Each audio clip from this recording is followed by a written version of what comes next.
안녕하세요, 소프리 짬뽕 알뜰 세트입니다. 류현진이 메이저리그에 진출한 지도 어느새 10년이 넘게 지났는데요. 그때 급하게 신용카드가 필요했었다고 합니다. 그런데 당시 류현진은 한화 소속도 아니고 LA 다저스 소속도 아닌 일시적 무직이었다는데요. 야구에 관심 없던 카드사 직원은 규정에 따른 심사 결과 류현진이 직업이 없고 일정한 소득이 없다는 이유로 발급을 거부했다고 합니다. 결국 해당 사건은 사장에게까지 알려지며 담당 임원이 크게 질책을 당했다고도 합니다. 이건희 회장이 차 사러 갔을 때 리스를 권유했던 직원이 떠오르기도 하는데, 이번엔 이렇게 레전드가 된 직장인들을 모아봤습니다. 그럼 한번 볼까요? 첫 번째는 급발진 블로거입니다. 2021년 한 블로그에는 매우 평범한 듯한 국밥집 리뷰가 하나 올라옵니다. 이렇게 해시태그까지 잔뜩 넣은 뭔가 광고스러운 포스팅이었는데요. 주차장부터 메뉴판까지 전형적인 블로그 포스팅으로 시작하다가 수저가 깔끔하게 나왔다며 대기한다고 하더니 갑자기 화난 오리와 함께 개썩은 사무실 컴퓨터가 렉 먹어서 날아갔다며 욕을 합니다. 그리고는 또 아무 일 없다는 듯이 기본 반찬 이야기를 하고 열심히 메뉴 사진을 찍어 올리면서 마무리를 하는데요. 해당 포스팅은 캡처되어 페북 등 여기저기 퍼져나가면서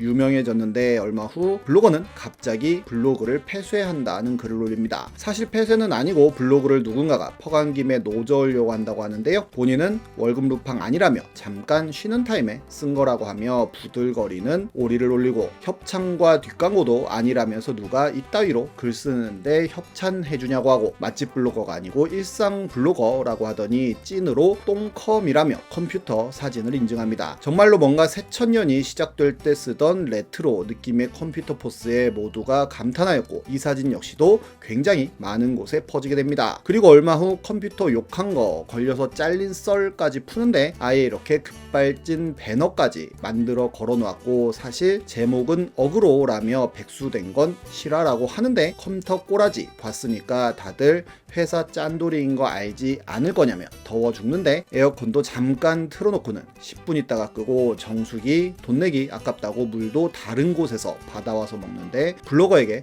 물 많이 마신다고도 뭐라고 했다고 합니다. 그렇게 혼을 내다가 본인 생각은 어떠냐고 묻길래 말씀 다 맞는 것 같다며 본인은 그만두는 게 맞는 것 같아용 하고 발랄하게 퇴사했다고 합니다. 그리고 정말로 당일에 짐 챙기고 인사하고 권고사직 처리로 해달라고 하고는 나왔다고 하네요. 그리고 이렇게 영감탱 가만 안 둔다는 글을 올렸고, 이후로 그녀는 나름의 파워 블로거가 되어 지금도 블로그를 매우 잘 운영하고 있다고 합니다. 다음은 킹받는 애사심으로 밈이 되어버린 직장인들입니다. NC소프트는 리니지가 먼저 떠오를 정도로 리니지가 거의 전부인 회사이기도 한데요. 2022년에는 리니지 라이크 시리즈로만 1년에 2조 정도의 매출을 올렸는데, 이는 스벅코리아의 1년 매출과 비슷하다고도 합니다. 그런데 한 스타트업 직원이 원신의 썸머 페스티벌 사진을 올리면서 이렇게 사람들이 좋아해주는 게임을 만들고 싶다는 글을 올리는데요. 바로 한 직원이 돈이 될까? 라는 이야기를 하였고, 다른 직원이 한국 유저가 돈이 돼서 서비스로 저걸 열어준 거 아니냐고 하자 그 NC 직원은 저런 게임이 돈이 될까요? 라며 업계 사람이라면 돈 버는 게임이 무엇인지 충분히 알 것 같다는 이야기를 합니다. 해당 글은 널리 퍼지게 되어 다른 NC 직원이 앤송합니다 라며 사과를 하기도 했는데요. 당시 이미 NC의 이미지는 과금 모델 때문에 나락으로 떨어지고 있던 때라 이 돈이 될까는 NC의 상징 같은 단어가 되어버립니다. 심지어 당시 원신 하나의 매출이 NC 전체 게임 매출보다 높았다고 하네요. 이후로 NC 역시 계속 삽질을 하면서 매출과 주가가 떨어지자 사람들은 NC가 뭘 한다고만 하면 돈이 될까라며 놀리고 있습니다. 카카오 데이터 서버에 불이 나서 카톡이 안 되어 정부에서도 대책 마련을 하고, 카카오는 국민적인 욕을 먹던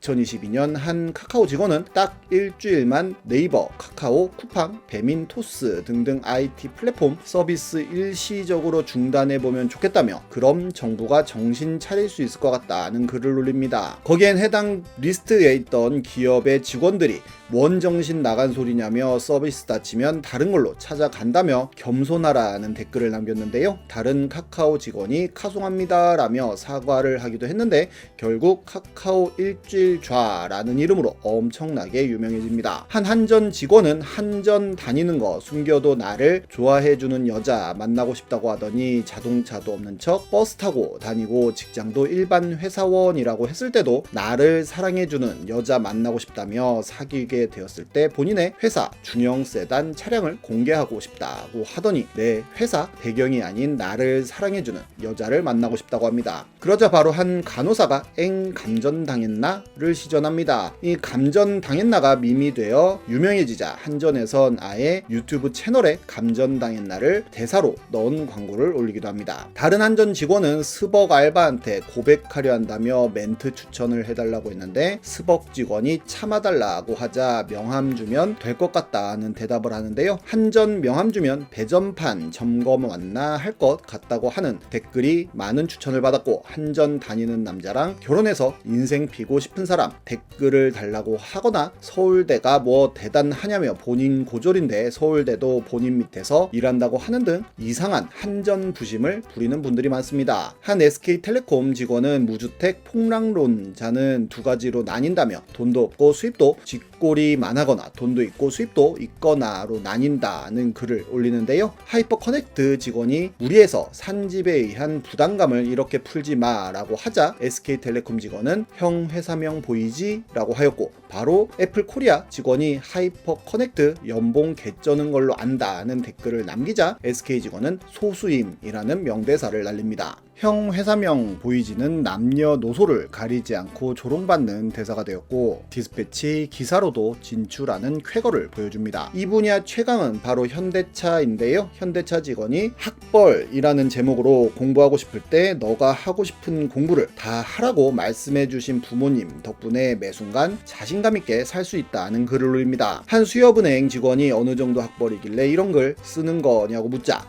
현차 사무직이야 답이 좀 됐으려나? 라는 답변을 합니다. 수협은행이 그 분야 잘 모른다고 하자 그러면 그냥 가만히 있으라고도 하는데요. 수협 직원은 빵 터졌고 이 짤 역시 굉장히 널리 퍼지게 되는데 한 직원이 현대차 사무직과 의사 중에 뭐가 더 낫냐는 질문을 올리자 현대일렉트릭 직원이 가차 간무직이라는 대답을 하였고 한 의사가 킹차 간무직 님에게 어딜 의사를 들이대냐고도 하고 CJ 직원이 벨붕으로 킹차 간무직이라고 대답을 하는 등 아예 킹차 간무직이라는 단어는 현대차 직원들의 애사심을 표현하는 밈이 되어버립니다. 다른 현대차 직원 역시 아침에 눈을 뜰 때마다 매번 본인이 현대차의 일원이라는 것에 놀란다는 글을 올리는데요. 한 의사가 현차 타이틀에 기눌려서 댓글 달기도 힘들다고 하자 현대차 직원은 어이 청진기라고 하고 한 치과의사가 대댓 달아달라며 어이 악어새 한마디만 해달라고 하자 청진기보다 못한 게 부탁한다며 거절하기도 하고 한 현대차 직원이 우리가 일 안 하면 평생 걸어야 할 것들이 감사한 줄 모른다는 글에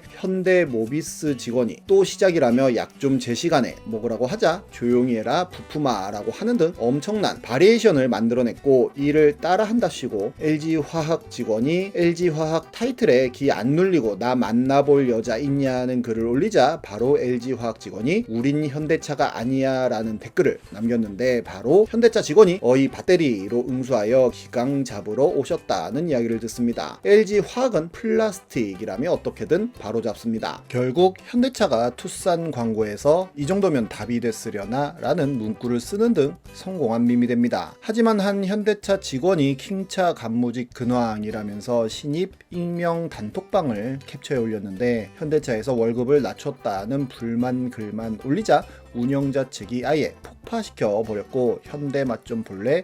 라는 짤을 올린 모습을 보여줍니다. 2017년엔 한국어 통역으로 먹고 사는 분에 대한 글이 화제였는데요. 로얄 패밀리인 모 임원의 비서라고 하는데 그 임원은 모든 문장을 있잖아와 그거, 거기와 그때, 개로 구사하는 데다가 흥분하면 목소리만 커지고 말을 더 버벅거려서 대화는 산으로 가고 주제는 깊은 미궁에 빠진다고 합니다. 임원이 김대리 그때 우리가 거기에 가서 걔네랑 그거 먹었잖아 그거 뭐야 라고 말하면 직원은 어떤 회사 사람들과 먹었던 잠실 무슨 집 말씀이세요? 주소 적어드릴게요 라는 식으로 받아친다고 하는데요. 원래 직무는 서류 정리 아르바이트였지만 임원 비서들이 상사가 말을 하도 이상하게 해서 수도 없이 그만둔 그 자리로 채용되었고 다른 일은 아무것도 안 시키고 그분 스케줄 잡는 것과 통역만 시킨다고 합니다. 이렇게 뭔가 일반적이지 않은 직군으로 사무실 화초 관리자가 있다고도 하는데요. 대형 로펌에는 변호사들 앞으로 나 난 화분이 엄청 많이 들어온다고 하는데 변호사들 수만 몇백 명에 관리할 호실도 덩달아 몇백 개, 변호사당 화분만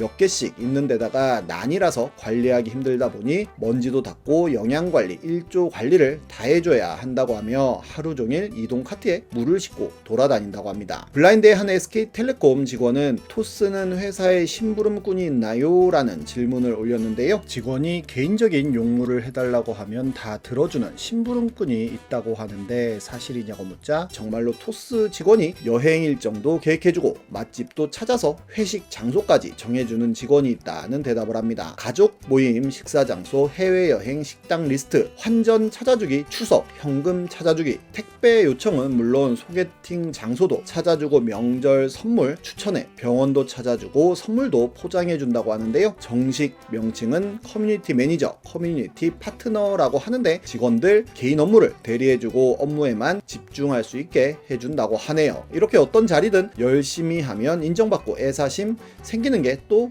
회사 생활 아닌가 하는 생각이 듭니다. 지금까지 속풀이 짬뽕 알뜰 세트였습니다.